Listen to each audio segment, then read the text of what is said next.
Hi viewers, ask టాక్స్కి స్వాగతం. నేను Narsing Sunitha, psychologist, corporate trainer and motivational speaker. ఈరోజు మనం చర్చించబోయే అంశం బిలీఫ్ సిస్టమ్.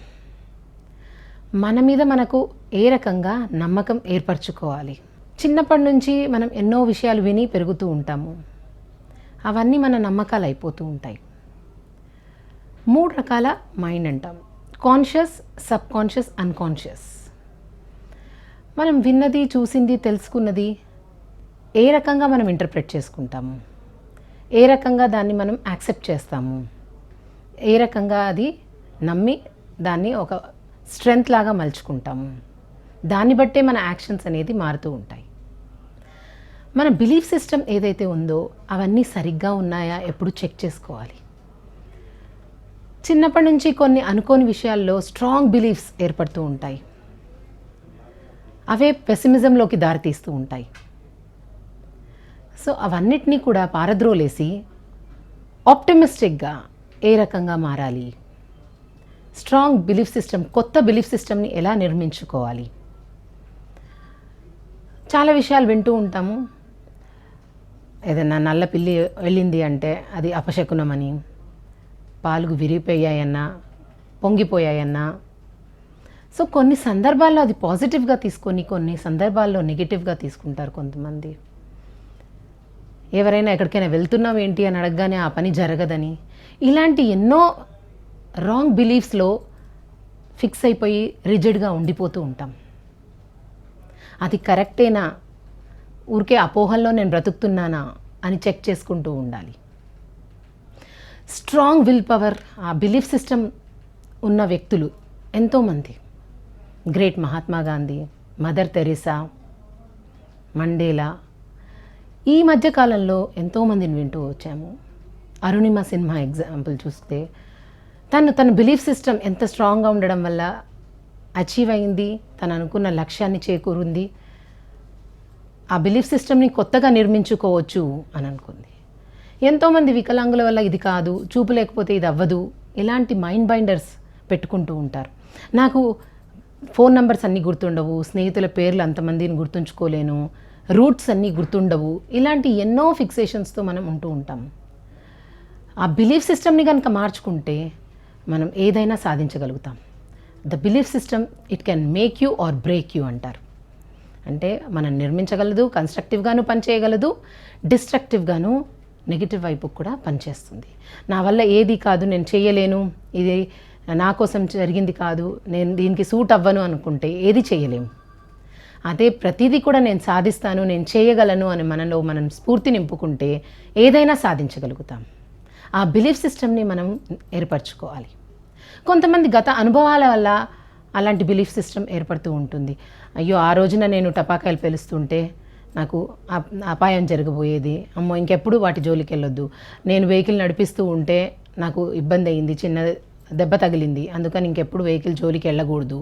ఇలాంటి బిలీఫ్ సిస్టమ్ ఉంటూ ఉంటుంది ప్రీవియస్ ఎక్స్పీరియన్సెస్ ద్వారా. అది ఒక్కటే లైఫ్కి ఎండ్ కాదు. మనం ఏ రకంగా మన జీవితాన్ని మలుచుకోవాలనుకుంటున్నాము, హోప్లెస్ ఎండ్ అనుకుంటున్నామా, ఎండ్లెస్ హోప్ అనుకుంటున్నామా, దాన్ని బట్టి మన లైఫ్ని నిర్మించుకోవాలి. కొత్త బిలీఫ్ సిస్టమ్ని ఏర్పరచుకోవాలి. ఇంటర్ప్రిటేషన్, దాన్ని ఏ విషయం జరిగినా కూడా దాన్ని నెగిటివ్గా ఇంటర్ప్రెట్ చేస్తున్నామా, పాజిటివ్గా ఇంటర్ప్రెట్ చేస్తున్నామా మన మీదే ఆధారపడి ఉంటుంది. నెగిటివ్గా ఇంటర్ప్రెట్ చేసేవాళ్ళు ఈ రోజున ఇలా జరిగింది కాబట్టి ఇంకెప్పుడు ఇలానే జరుగుతూ ఉంటుంది, ఇంకా ఎప్పుడు దాని జోలికి వెళ్ళొద్దు అనుకుంటారు. అదే పాజిటివ్గా అయితే లేదు నేను సాధించి చూపిస్తాను, ఇంపాసిబుల్ అనేది ఒకరు అనుకుంటారు. నెగిటివ్ రిజిడిటీ ఉన్నవాళ్ళు, పెసిమిస్టిక్గా ఆలోచించేవాళ్ళు I can make it possible అని పాజిటివ్గా ఆప్టిమిస్టిక్గా ఉన్నవాళ్ళు ఆలోచిస్తూ ఉంటారు. అలాంటి బిలీఫ్ సిస్టమ్ని ఏ విషయంలో అయినా కూడా మనం కొన్ని ఏవైతే అవసరం లేదు, వద్దు అనుకుంటున్నామో, ఏవైతే నెగిటివ్గా మనల్ని ఇన్ఫ్లుయెన్స్ చేస్తున్నాయో వాటన్నిటిని కొత్త బిలీఫ్ సిస్టమ్ ద్వారా కొత్తగా లైఫ్ నిర్మించుకోవాలి. మనం ఎంతోమంది ఎగ్జాంపుల్స్ చూస్తూ ఉంటాం. వాళ్ళు ఊరికే సక్సెస్ఫుల్ అవ్వలేదు, అచీవ్మెంట్స్ వాళ్ళకి ఈజీగా రాలేదు, వాళ్ళ జీవితం ఏం కేక్ వాక్ కాదు.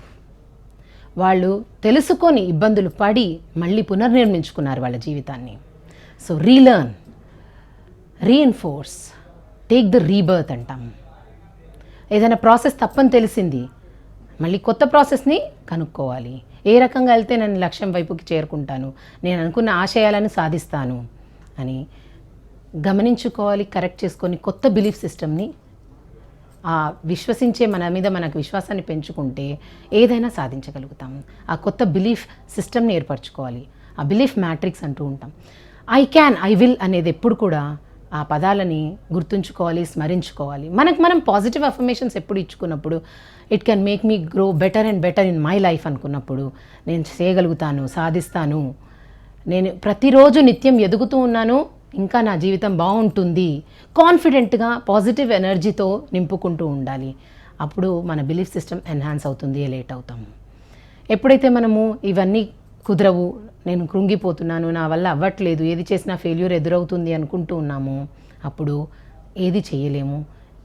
కానీ మనం ఏదైనా చేయగలము. ఏదైనా తప్పు జరిగింది, ఏదైనా ఓటమి వచ్చింది అనుకుంటే అది పునాది అనుకోవాలి. రేపొద్దున మనం ఇంకా సాధించబోతున్నాము. ఎలాంటి చేయకూడదు అనేది ఒక అనుభవం మాత్రమే, ఇది ఎక్స్పీరియన్స్. ఈ ఎక్స్పీరియన్స్ని బట్టి ఇది నేను నేర్చుకున్నాను, ఇలాంటి మిస్టేక్ రిపీట్ చేయను అనుకొని ముందుకు వెళ్తే తప్పనిసరిగా మనము కొత్త బిలీఫ్ సిస్టమ్ని నిర్మించుకుంటే అనుకున్న లక్ష్యాలని చేరుతాము. మనం జీవితంలో సక్సెస్ఫుల్గా ఉంటాము. మనం సక్సెస్ఫుల్గా ఒక హిస్టరీ చదువుతూ ఉండే వాళ్ళలాగా ఉండిపోవాలా, లేకపోతే హిస్టరీని క్రియేట్ చేయాలా అనేది మన మీద ఆధారపడి ఉంటుంది. అందుకే అంటారు, చాలా బుద్ధిమంతులు ఎప్పుడు హిస్టరీని చదువుతూ ఉంటారు. ఒక ప్యాషన్ ఉన్నవాళ్ళు, ఒక బర్నింగ్ డిజైర్ ఉన్నవాళ్ళు ఎప్పుడు సృష్టిస్తారు అని. ఆ సృష్టించే వాళ్ళలా ఉండాలి అంటే కొత్త బిలీఫ్ సిస్టమ్ని పెసిమిస్టిక్గా ఉన్న దాని నుంచి, ధోరణిలో నుంచి ఆప్టిమిస్టిక్ టెండెన్సీకి వైపు మలుచుకొని మన జీవితాన్ని మనం సాధిస్తూ ఉండాలి. అలా చేయాలి అంటే మనము ఎంతోమంది సక్సెస్ స్టోరీస్ వినడము, చదవడము, తెలుసుకోవడం, అలాంటి సత్సంగత్యంలో ఉంటూ ఏం చేస్తున్నారు, ఎందుకు వాళ్ళని ఏది కృంగదీయట్లేదు, అవన్నీ తెలుసుకొని మన బిలీఫ్ సిస్టమ్గా మనం ఏర్పరచుకోవాలి. ఆ ప్రాసెస్ అనేది రీప్రాసెస్ చేసుకున్నప్పుడు నేను చేయగలను, నేను సాధించగలుగుతాను, ఏదైనా నాకు కష్టమేం కాదు, ఇష్టపడి నేను చేస్తాను. టైర్డ్ అయిపోయినప్పుడు కూడా మనం ఏదైతే ఇష్టపడి చేస్తున్నామో, ఏదైతే పని మనకు ప్యాషన్గా ఉంటుందో దాంట్లో ఎప్పుడు కష్టం అనిపించదు. సో ఆ స్ట్రాంగ్ బిలీఫ్ సిస్టమ్ని మనం ఏర్పరచుకోవాలి. ఎలాంటి ఎక్స్పీరియన్సెస్ ఏవైతే ఉన్నాయో వాటి ఇంటర్ప్రిటేషన్స్ అనేది ఆప్టిమిస్టిక్గా ఎప్పుడైతే మలుచుకుంటామో మనం అన్నీ కూడా సాధించగలుగుతాము. ఆ బిలీఫ్ సిస్టమ్ ఎప్పుడైతే ఉండదో మనం ఏమీ చేయలేము. ఒక చిన్న ఎగ్జాంపుల్ తీసుకుందాం. సర్కస్లో కానీ, మాహోటి వాళ్ళ దగ్గర కానీ ఈ యానిమల్స్ అన్నిటిని ట్యూన్ చేస్తూ ఉంటారు. ఒకరోజు ఒక చిన్న పిల్ల ఏనుగుని ఒక అబ్బాయి తీసుకొచ్చి ఆడుకుంటూ ఉన్నాడు, మాహోటి వాళ్ళ అబ్బాయి.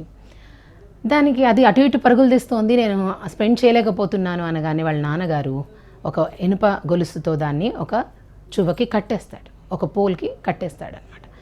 అది ప్రయత్నిస్తూ ఉంటుంది ఏనుగు అటు ఇటు వెళ్ళాలని చెప్పేసి, కానీ వెళ్ళలేకపోతూ ఉంటుంది. దాని కాలుకి ఒరుసుకుపోతుంది, ఆ ఇనుప గొలుసు, రక్తం వస్తూ ఉంటుంది. ఇంకా నేను ఇదే గిరిగీసుకొని ఇక్కడే ఉండిపోవాలి, నేను దీన్ని దాటుకొని వెళ్ళలేను అనేది మైండ్లో ఫిక్స్ చేసుకుంటుంది. అది పెద్ద ఏనుగు అయిన తర్వాత కూడా ఎక్కడ తీసుకెళ్ళి అక్కడ ఇనుప గొలుసు కట్టేసినా కూడా పోల్కి అటాచ్ లేకున్నా, ఏ చెట్టుకు కానీ ఏ పిల్లర్కి కానీ అటాచ్మెంట్ లేకున్నా కూడా జస్ట్ దాని కాలుకి గొలుసు కొట్టేస్తే అది అక్కడే ఉండిపోతుంది. ఆ రకంగా సర్కస్ వాళ్ళు కానీ మాహోటి కానీ ట్యూన్ చేస్తారు, ఆ బిలీఫ్ సిస్టమ్ని ఏర్పరుస్తారు.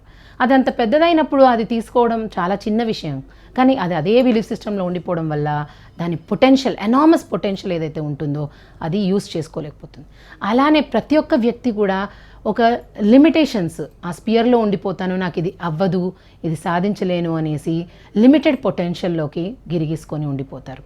మనకున్న ఎనర్జీని, ఎనార్మస్ పొటెన్షియల్ని, అన్నిటినీ కూడా సామర్థ్యాలని, స్కిల్ సెట్ని, నాలెడ్జ్ని ఎప్పుడైతే రైట్ వైపునో, రైట్ దిశగా ఎప్పుడైతే మలుచుకుంటామో will become mentally strongly mental అవ్వాలా, మెంటలీ స్ట్రాంగ్ అవ్వాలా అనేది కూడా మనం నిర్మించుకునే ఈ బిలీఫ్ సిస్టమ్ వల్లే ఉంటుంది. ఇంకొక ఉదాహరణ చూద్దాం.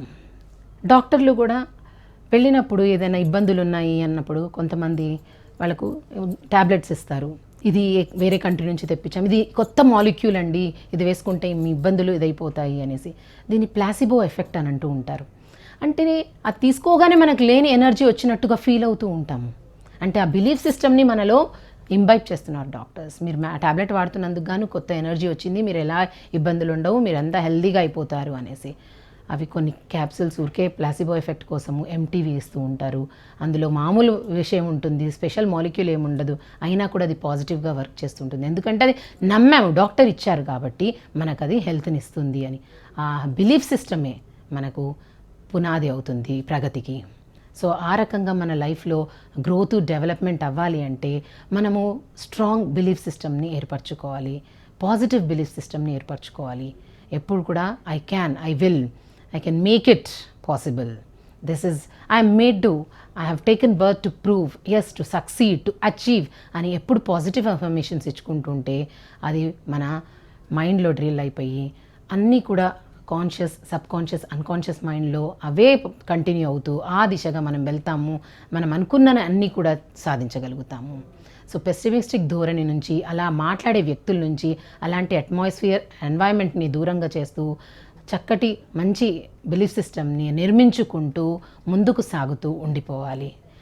సో స్ట్రాంగ్ బిలీఫ్ సిస్టమ్ ఉన్న వాళ్ళు ఎప్పుడూ కూడా ఓటమిని అంగీకరించరు, వాళ్ళు క్విట్ అవ్వరు, మైండ్ బైండర్స్ పెట్టుకోరు. I can do, sky is the limit, నేను ఏదైనా సాధించగలుగుతాను, చేయగలుగుతాను అనుకుంటూ ముందుకు ప్రయాణంలో వెళ్ళిపోతూ దూసుకెళ్తూ ఉంటారు. ప్యాషనబుల్గా పొటెన్షియల్ని ఎంతో యూజ్ చేస్తూ unending, sky is the limit లాగా లిమిట్లెస్గా వాళ్ళ సక్సెస్ని అందరూ ఆశ్చర్యపోయేలాగా, అంటే వేరే వాళ్ళు అరే ఇది పాసిబులా, ఇది చేయగలుగుతారా అనిపించేలాగా ఉంటారు. కొంతమంది ఊరికే చూస్తూ ఉండిపోయి అరే ఇది కూడా చేస్తారా, ఇలా కూడా జరుగుతుందా అని చూస్తూ స్పెక్టేటర్స్లా ఉండిపోతారు. కానీ స్ట్రాంగ్ బిలీఫ్ సిస్టమ్ ఉన్న వాళ్ళు సక్సెస్ఫుల్గా ఉంటారు, అచీవర్స్లా ఉంటారు, విన్నర్స్ లాగా ఉంటారు. Thank you. ఉపన్యాస కళలో మీరు నిష్ణాతులు అవ్వాలనుకుంటున్నారా? అయితే మీ కొరకే వక్త. వివరాల కోసం సంప్రదించాల్సిన ఫోన్ నంబర్ 9553586062.